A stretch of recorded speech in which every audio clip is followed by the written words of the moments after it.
পারছি না। তবে এরই মধ্যে একটা জন্মদিনের ইনভিটেশন ছিল, আর এই গরমে হালকা মেকআপে আমি কিরকম ভাবে তৈরি হলাম সেটাই ভাবলাম তোমাদের সঙ্গে একটু শেয়ার করি। ফার্স্টে ইউজুয়ালি তোমরা যেরকম ময়শ্চারাইজার মেখে স্কিনটাকে হাইড্রেটেড করে নাও, আমিও করে নিলাম। আর এখন একটা লিপ বাম অ্যাপ্লাই করছি, যেটা আমি সবসময় করে থাকি। আর এখন আমি ইউজ করছি ডার্মা কোর একটা লিপ বাম। প্রাইমার হিসেবে আমি ইউজ করছি ম্যাকের স্ট্রব ক্রিম।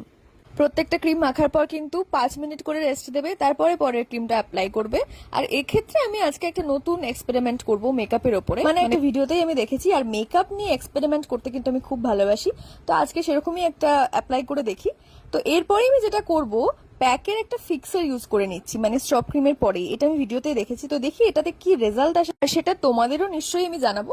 তো ফিক্সারটা মেখে নেওয়ার পরে তোমরা দেখতেই পাচ্ছ অদ্ভুত একটা গ্লো চলে এসছে আমার মুখে। মানে এরপরে মেকআপ না করলেও হয়, তবে যেহেতু এত গরম বাইরে বেরোনোটাই দেয়, তাই আমি হালকা করে মেকআপ করে নিচ্ছিলাম। আর যেহেতু বার্থডে পার্টি বলে কথা, একটু হলেও মেকআপ করা উচিত আমার মনে হলো, তাই হালকা করে আমি একটা জাস্ট কনসিলার অ্যাপ্লাই করে নেবো। এখন এই ফ্যানটা যেহেতু আমি কিনেছি তোমাদের দেখাতেই হবে। যাই হোক, গরমকালে আউটডোরে কিন্তু এই ফ্যানটা আমার খুব কাজে লাগছে, তো এই ফ্যানটা দিয়ে আমি মুখটা হালকা করে হাওয়া করে নিচ্ছি। এরপরে যেটা করব, যে ববি ব্রাউনের বেজ কনসিলারটা আমি হালকা করে অ্যাপ্লাই করে নিয়েছি চোখের তলায়, তোমরা দেখতেই পাচ্ছ। তবে এই গরমে লিকুইড বেস কিন্তু টিকে থাকাটা খুব চাপের, তাই জন্য যত পাতলা বেস হবে তত ভালো। তাই আমি একদম হালকা করে একটা ড্রপ জাস্ট দিয়ে চোখের তলাটা কনসিল করে নিলাম, তোমরা দেখতেই পাচ্ছ। আর এটাকেই এখন সারা মুখে আমি মিলিয়ে নেব। সেখানে আমার বাবা বুঝতে পারেনি যে আমি ভিডিও করছি, ঢুকে পড়েছিল।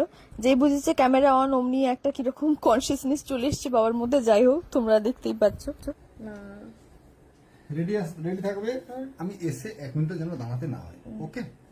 আমি আসছি, 2 মিনিট শুধু দরজাটা যদি লাগিয়ে দাও খুব ভালো হয়। যাকগে, এরপর আমার সব থেকে পছন্দের পার্ট মানে ব্লাশন, আমি সেটা লাগিয়ে নিলাম। তোমাদের যেটা বলবো বলে, আমি কিন্তু এমনি কোথাও গেলে নর্মাল মুখে ময়শ্চারাইজার মেখে তারপরে ব্লাশন দিয়েই চলে যাই, কারণ সেইটাই আমার বেস্ট লাগে। আর তার সঙ্গে একটু লিপ বাম লাগিয়ে নিই, এটাও কোনোদিন ভিডিও করে তোমাদের দেখাবো। যাই হোক, আজকে আমি ঠিক করেছি কোনো আই মেকআপ করবো না। কি যে করবো আমি নিজেই জানি না। তাই একটু আইব্রোটা খুবই খারাপ অবস্থা হয়ে আছে, দেখতেই পাচ্ছ তোমরা, জঙ্গল হয়ে আছে পুরো আইব্রোটা। তো সেটা কোনোভাবে একটু ম্যানেজ করার চেষ্টা করে আর লিপ বাম মেখে আর এই লুকটাতে আমি যাবো। আর হ্যাঁ, একটু পাউডার দিয়ে মাঝখানে বসিয়ে নিয়েছি, তবে সেটা ভিডিও করতে ভুলে গেছি, তাই তোমাদের দেখাতে পারলাম না, সরি।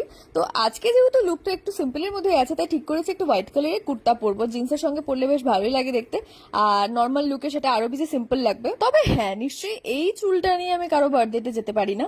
কিন্তু বিষয়টা হলো যে আমি চুল কি করব, প্রত্যেকবার যার আগে এটাই আমি ভেবে পাই না যে চুলটা কি বাঁধবো। আলটিমেটলি অনেক কিছু ভাবার পরে আমি যেটা করি, না সব চুল তুলে একটা ওপর দিকে বান করে নিই, নয়তো চুলটা ছেড়ে দিই। তো আজকে ঠিক করেছি যে যেহেতু সিম্পল লুকের মধ্যে আছে, তো চুলটা ছেড়েই দেবো। এই গরমের মধ্যে সেটা একটু রিস্ক, আমি জানি। তাও সেই মুহূর্তে এটা ছাড়া আর কিছু মাথায় এলো না। তবে হ্যাঁ, টিপ, এই একটা জিনিস ছাড়া আমি পুরো অসম্পূর্ণ। টিপ আমাকে পড়তেই হবে। তবে হ্যাঁ, আমি বলছি যে সব লুকের সঙ্গে টিপটা যায় না, তাই একটু সব লুকে পড়তে পারি না। তবে কুর্তি পরবো, জিন্স পরবো, অথচ টিপ পরবো না, এটা হতেই পারে না। তাই ছোট্ট একটা কালো টিপ পরে নিলাম। আর আমার চরিত্রটাও সেরকম, রায় সারাদিন টিপ পরে থাকে, আমার যেটা খুব ভালো লাগে।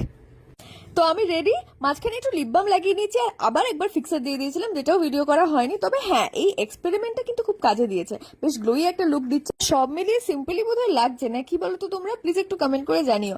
এই হোয়াইট কালারের কুর্তি, গরমকালে, তার সঙ্গে একটা টিপ আর হালকা একটা সাজ আর চুলটা খোলা, এর থেকে বেশি সিম্পল আর কিছু মাথায় এলো না আমার। তবে বন্ধুরা, তোমরা প্লিজ আমাকে কমেন্ট করে জানিও তোমরা কি ধরনের ভিডিও দেখতে চাও, আমি অবশ্যই সেই ধরনের ভিডিও নিয়ে আসার চেষ্টা করবো। Thank you.